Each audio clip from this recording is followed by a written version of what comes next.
They're easy to eat, go great with milk or coffee, and make for a delicious dessert. I'm talking about cookies. My favorite flavor is peanut butter, which is also the favorite of Makawao resident Mitzi Toro. Here's how her creativity and love of baking helped her become the Maui Cookie Lady.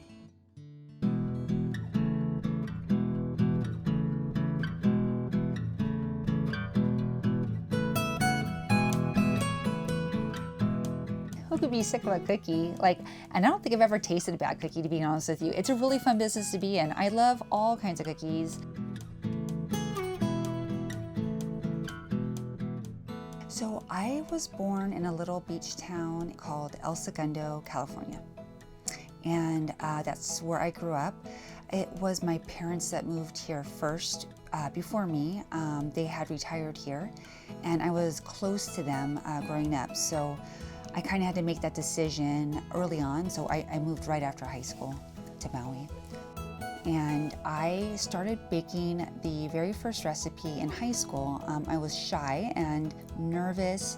It was a really kind of a bigger Los Angeles school, and I remember the first day, Mrs. Merrick came out with freshly baked cookies, and it just calmed me down. So I asked her for the recipe, and I started baking that recipe on a regular basis at school. I would bake late at night, but I was always nervous that I would eat it all. So I would bring it to work and give it away, but I just love the part of creating the recipes, and it just, I just love the happiness in that moment, that it just, people are just so excited to have food and baked goods.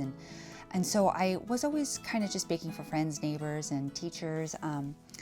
But when my father passed away suddenly, I just started baking. It was a way to celebrate his life, and I baked for the nurses that helped him in the ICU unit that final week. So,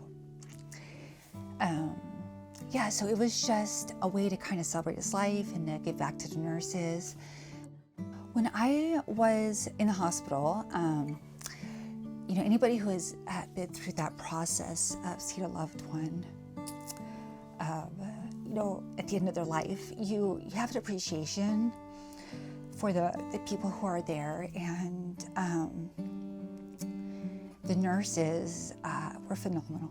So I originally thought maybe I would do a fundraiser for new couches, because we slept on those couches in a waiting room for a week, and they had already had some plans in place to remodel.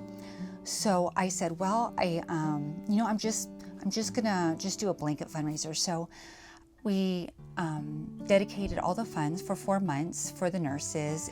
It was great. It gave me closure, and it just, I felt like I had just kind of this new passion for life again.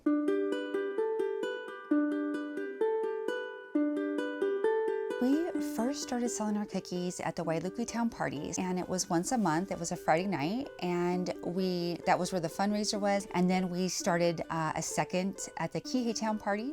It was just neat to see that people were coming back over and over. I'm self-taught. It was just a passion, so I wasn't sure if it was just a novelty or if it would wear off. And so it turned to a hobby, and then kind of an expensive hobby. And then I realized I kind of had to make the decision. I was either gonna just completely give it up, or maybe I should just try to do this full-time for a year and just kind of see where it goes.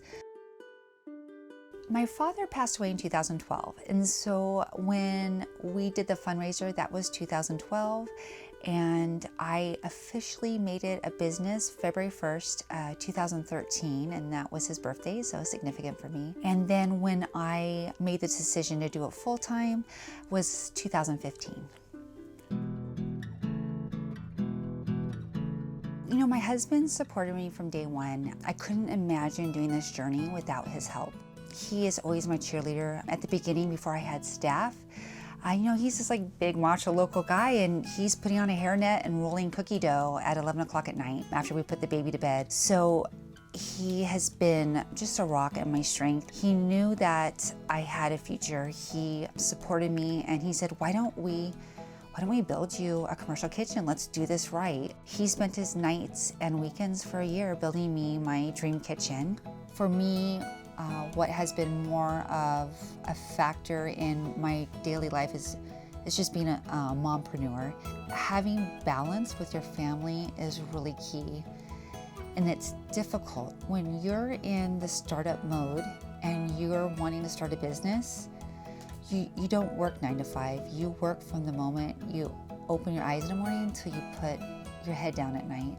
I don't have a 9 to 5, and so as a mother, that is my biggest priority, and as a wife. So when I first started, I didn't have that balance. I had this incredible support of my husband and family, but then at some point, I realized I just couldn't do it all. And when you get 1 or 2 really solid key employees, it allows you to kind of take some breathing room, and it allows you to then get everything back in balance. There's been a couple times we grew too quickly, and a couple things happened. I wasn't able to keep control on the quality. I didn't like my job as much because the logistics of growing a company quickly is the things I'm not very good at. So I decided twice when we were experiencing really fast growth to pull back. I had always wanted a storefront in the heart of Makawao town because that's where my heart is, that's where our kitchen is. You know, my father's buried at St. Joseph's, it's where my family is. The owner of the store, the family, the Tamiao family, who started all the stores in Makawao town, they had heard about us, and they had heard that our kitchen was built on the property where Barbara Tam had grown up. And they heard we were looking for a store. So it's like, you know, in Hawaii, it's not what you know, it's who you know. And so somebody had told them, hey, I think the Maui Cookie Lady is looking for a storefront if you have anything available. And the store that they offered me was my father's favorite store because there's a giant clock on the outside. My father was born and raised in Germany. He came to this country knowing very little English, and Germans, they love clocks and chocolate, and it was like cookie destiny.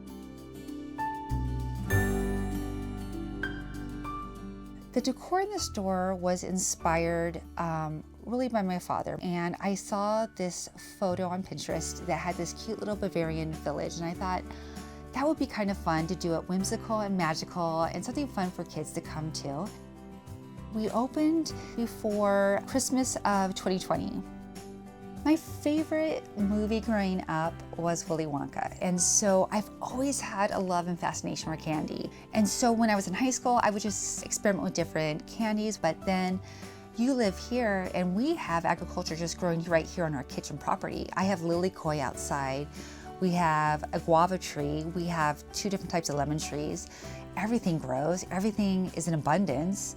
And so there is pretty much an endless combination of possibilities here. We are so blessed and so lucky to live in Hawaii that we can go out and I can get lavender from Ali'i Kula Lavender, and our macadamia nuts are from Waihe'e Farms. So everything is made by hand. It's in 20-quart mixers. We have 3 20-quart mixers. So each batch makes about 50 cookies, and we probably do anywhere from 400 to 700 cookies a day. I don't think the cookie has anything extraordinary in the sense that somebody couldn't probably figure out how to make it. For us, the key ingredient is love. And all of our staff is incredibly dedicated, and I really could not be where I'm at without our staff, and our employees are so important to us. So everybody takes pride in one thing that we've done, which is really neat, is we let our employees create a cookie.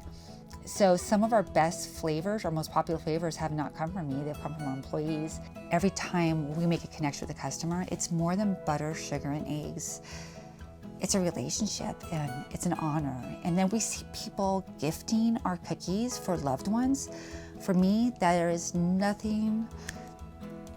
bigger responsibility than when somebody gives somebody they love and says, this is the best and you're worth it. So we take every order really seriously.